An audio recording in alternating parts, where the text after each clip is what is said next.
عثمان غنی رضی الله تعالی عنہ په باره کې راځي. ګورې عام صحابي نه دی،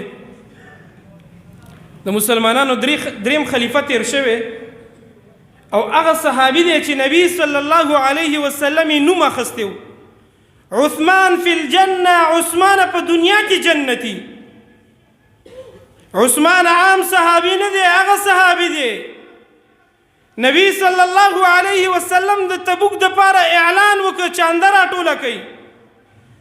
عثمان رضی الله تعالی عنہ سلو خان راوړو سره د ساز او سامانه نبی صلی الله علیه وسلم ته پیش کړو.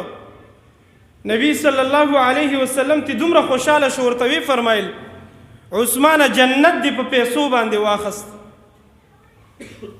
جنت دی په بیا باندې واخست. عثمان یقیني جنتی رسول الله ورته ویلو. خداغه عثمان په باره کې راځي کان اذا وقف على قبر بکا. عثمان رضی الله تعالی عنہ به چې په قبرستان تیرېدل یا به قبر ولیدل بکا جړلې به، دومره به وجړلې حتی یبل لحیته، دا ګیره به د ډېرې جړا نه د اوښکو نه لمده شوه، دومره به جړلې. کوم عثمان؟ جنتی عثمان به چې قبر لیدل جړلې به.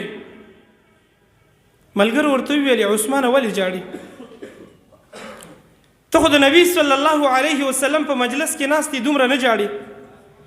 سره د دې چې نبی صلی الله علیه وسلم د قیامت ذکر کوي نه جاړي، د آخرت ذکر کوي نه جاړي، د عذابونو ذکر کوي نه جاړي، ولې جاړي قبر ته؟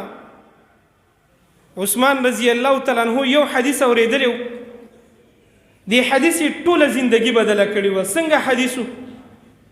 وایي ځکه جاړم چې ما د نبی صلی الله علیه وسلم نه اورېدلي ان القبر اول منزل من منازل الاخره. دا قبر د آخرت په پوړو کې پیلنۍ پوړۍ ده. ما د نبی صلی الله علیه وسلم نه اورېدلي چې قبر د آخرت په پوړو کې پیلنۍ پوړۍ ده. که کوم سړی په دې کې کامیاب شو د دې نه پس به ورسره الله ډېره اسانتیا وکړي، او که چېرته کوم سړی په دې کې ناکام شو فما بعده اشد، د دې نه پس به الله نورم سختی په ده راولي. هغه جنتی عثمان به جړلي. ولې؟ چې قبر ته به یې کتل.